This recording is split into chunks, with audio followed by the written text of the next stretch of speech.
ښه او کنه رسمونه رواجونه دي زموږ ژوند ته به برباد کړي.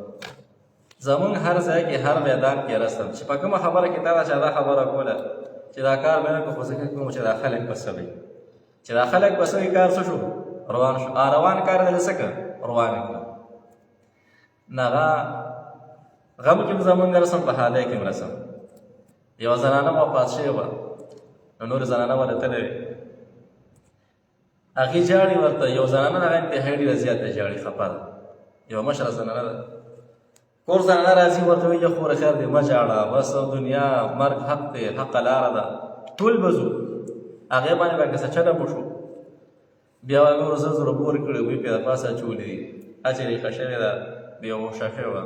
چې هوش کې راغله نو چې کله د هغې جنازه کور نه ووتله، بیا ورسره زنانه نورې ناستې ورته وایي یا خورې تا ولې دومره جمع وایي زما په هغې پروا نه وه، او په هغې زما بلا بدلې پاتې دي. څه پې پاتې دي؟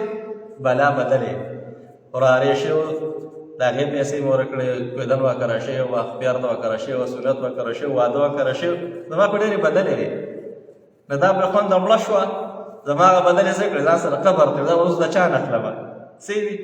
دا دې رسمونه رواجونه زموږ ټول ژوند چې دی نو زموږ هر کار په بدل هغه رسم رواج. هغه کویدن کېږي، اختیار ته به کویدن کېږي، نارې کې لکه پیسې راټولې کې، نواز به کېږي پلان کې هغه 100 روپۍ، پلان کې 200، پلان کې 100 روپۍ.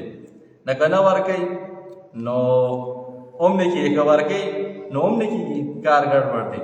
د رسم د چا تپوس نه شي ترې یو سړی هلکه ولې نه ځې؟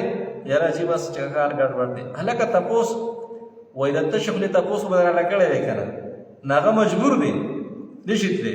که ځي نو څه ورسره شته نه، او که نه ځي نو تللی نه شي.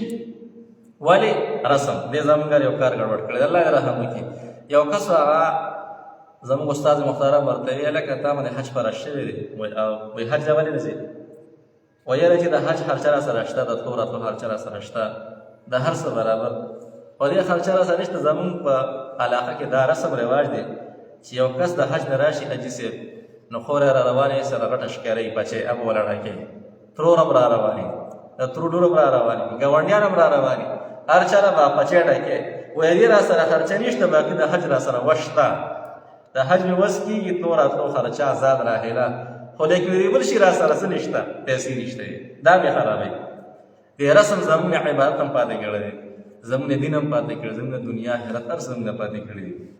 دا رسمونه رواجونه چې کوم دا غلط رسمونه دي چې کوم د شریعت سره مطابق دي، جایز طریقې دي، اخو جایز دي، خو چې دا کوم سره متضاد دي او دا غیر مناسب دي هغه جایز دي.